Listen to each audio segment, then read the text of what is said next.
Vitória, Espírito Santo. Final da tarde, 24 de maio de 1973. Um cheiro forte vinha de um matagal nos fundos do hospital infantil.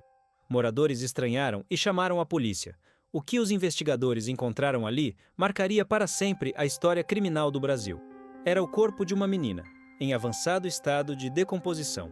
Ela havia sido violentada, torturada, drogada, e partes de seu corpo mostravam sinais de queimaduras provocadas por ácido. A confirmação era Araceli Cabreira Crespo, 8 anos. Desaparecida 6 dias antes. Um crime bárbaro, cruel, com requintes de sadismo e o mais revoltante, envolvia jovens da elite capixaba. Desde o primeiro momento, o caso Araceli escancarou não só a brutalidade do crime, mas também a fragilidade das instituições diante do poder. Aquilo que parecia ser uma investigação direta, logo se transformaria em uma teia de silêncio. Corrupção e impunidade. O Brasil, chocado, começava a acompanhar um dos maiores escândalos de sua história. Araceli Cabreira Sanches Crespo tinha apenas 8 anos quando foi brutalmente assassinada. Nascida em Vitória, no Espírito Santo, era filha de imigrantes bolivianos que haviam se estabelecido no Brasil em busca de uma vida melhor. A família morava em um bairro simples da capital capixaba e valorizava muito a educação. Araceli estudava no Colégio São Pedro, uma escola particular da cidade. Era conhecida por ser uma criança tranquila, meiga, carinhosa e muito estudiosa. Gostava de brincar, mas levava a escola a sério e era querida por professores e colegas. Tinha rotina comum para uma menina da sua idade. Acordava cedo, tomava café com a família, ia para as aulas, voltava para casa no horário do almoço. Em casa, ajudava a mãe e era muito apegada à irmã mais velha. Sua família era trabalhadora, respeitada na comunidade e jamais imaginaria que algo tão brutal pudesse acontecer com uma de suas filhas. A tragédia que viria não apagaria apenas uma vida inocente, mas também destruiria para sempre a paz daquela família. Na sexta-feira, 18 de maio de 1973, Araceli saiu de casa pela manhã para mais um dia comum de aula no Colégio São Pedro, onde estudava regularmente. A previsão era que ela retornasse ao meio-dia, como de costume, mas naquele dia ela simplesmente não voltou. A mãe, preocupada, tentou contato com a escola e vizinhos, mas ninguém soube informar seu paradeiro. As horas passaram e o desespero aumentou. Testemunhas afirmaram ter visto a menina nas proximidades do bar Franciscano, um local de má reputação, frequentado por jovens da elite local, adultos e usuários de drogas. Essa informação, chocante por si só, fez com que a polícia suspeitasse de sequestro. A família registrou o desaparecimento no mesmo dia e buscas foram iniciadas. Cartazes foram distribuídos, a imprensa local começou a cobrir o caso e a cidade entrou em alerta. A ausência de pistas concretas nos primeiros dias tornou a angústia insuportável para os pais. Ninguém imaginava, naquele momento, o horror que seria revelado 6 dias depois. 6 dias após o desaparecimento de Araceli, em 24 de maio de 1973, moradores próximos ao Hospital Infantil de Vitória sentiram um forte odor vindo de um matagal. Ao investigarem, encontraram um corpo em avançado estado de decomposição. A polícia foi acionada imediatamente. Pela idade aparente da vítima e pelas roupas parcialmente queimadas, suspeitou-se que fosse Araceli. A confirmação veio logo. Após o reconhecimento da família, mesmo com a dificuldade causada pelo estado do corpo.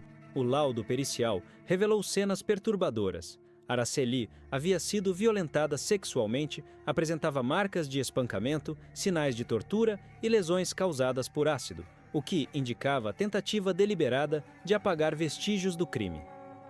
A brutalidade chocou até mesmo os investigadores mais experientes. A notícia correu rapidamente pelos jornais e rádios. O Espírito Santo e todo o Brasil mergulharam em comoção e revolta. Era o fim trágico de uma busca desesperada e o início de um dos casos mais cruéis e impunes da história criminal do país. Com o corpo identificado e os laudos confirmando tortura, abuso e tentativa de ocultação, a polícia começou a seguir pistas que apontavam para 2 nomes: Paulo Constantin Relau, Paulinho, e Dante de Barros Michelini, Dantinho. Ambos eram jovens da elite capixaba, de famílias tradicionais e influentes em Vitória. Frequentavam festas, bares badalados e estavam ligados ao círculo social mais rico da cidade. Testemunhas afirmaram que viram Araceli próxima ao bar franciscano, local também frequentado por Paulinho e Dantinho. Informações indicavam que ela teria sido levada à força, drogada e mantida em cativeiro antes de ser assassinada. Havia ainda denúncias de que os acusados participavam de festas com drogas e meninas menores de idade. A sociedade, estarrecida, exigia justiça, mas, à medida que os nomes dos suspeitos vinham à tona, também surgiam sinais de proteção. Influência, política, poder econômico e tentativas de abafar o caso. O contraste entre o perfil da vítima e dos acusados expôs não só um crime, mas um abismo social e institucional. Desde o início, a investigação do caso Araceli foi marcada por falhas, omissões e suspeitas de sabotagem. Houve troca constante de delegados, desaparecimento de provas e morte de testemunhas. Um dos delegados responsáveis pelo inquérito foi misteriosamente assassinado. Várias testemunhas-chave mudaram seus depoimentos ou simplesmente sumiram. Provas materiais, como roupas, objetos e laudos periciais, desapareceram dos arquivos oficiais. Peritos relataram pressão de superiores e havia forte indício de que setores da polícia agiam para proteger os envolvidos. O inquérito demorou anos para ser concluído e, quando foi, já apresentava sérias brechas jurídicas. A opinião pública começou a suspeitar que a influência das famílias dos acusados estava interferindo diretamente no andamento do caso. Enquanto a família de Araceli buscava justiça, o sistema se mostrava cada vez mais frágil, manipulável e omisso. A cada nova irregularidade, crescia a sensação de que o crime não seria resolvido, não por falta de provas, mas por excesso de poder envolvido. Após anos de investigação marcada por lentidão e sabotagens, o julgamento finalmente aconteceu em 1980, 7 anos após o assassinato de Araceli.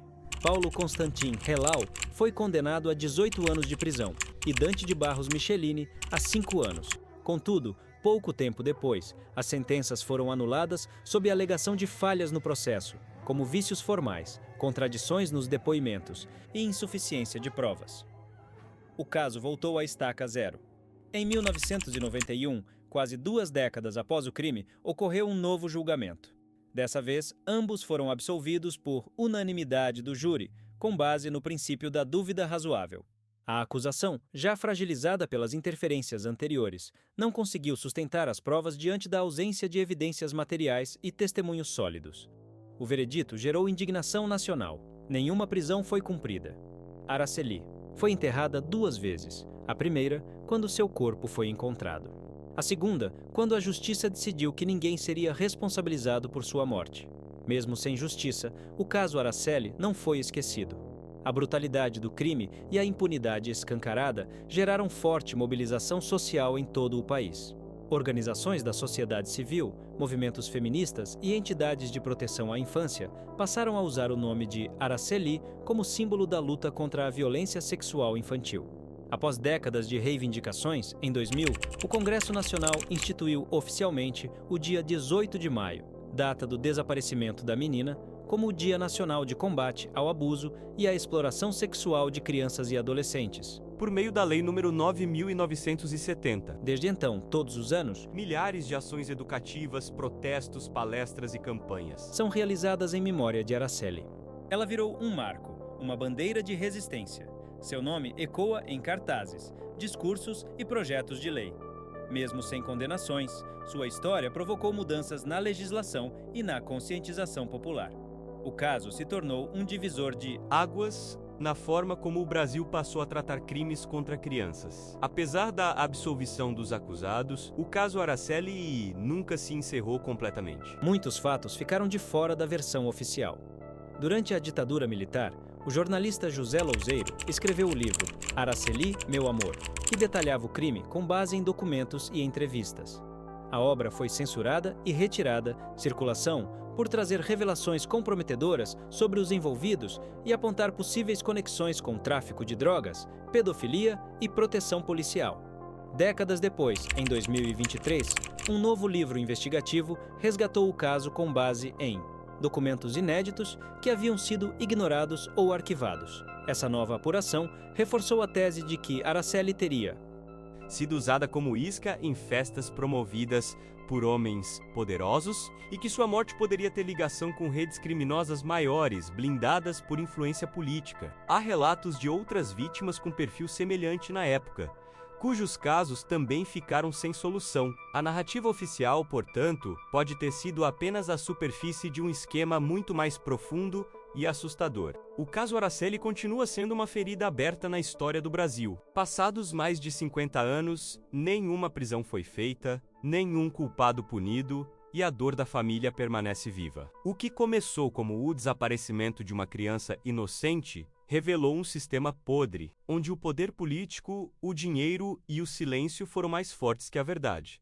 Araceli não teve voz, mas seu nome segue ecoando como um símbolo de luta. A cada 8 de maio, sua história é lembrada, não apenas como homenagem, mas como alerta. Milhares de crianças ainda são vítimas de abusos todos os anos no país. A impunidade que matou Araceli ainda existe, em diferentes formas e rostos. Por isso, é nosso dever não deixar esse caso cair no esquecimento. É lembrar para cobrar, para proteger, para transformar. Se você chegou até aqui, curta esse vídeo, compartilhe com alguém e comente: qual outro caso sombrio da nossa história merece ser contado? Sua voz pode ser o começo da justiça que Araceli nunca teve.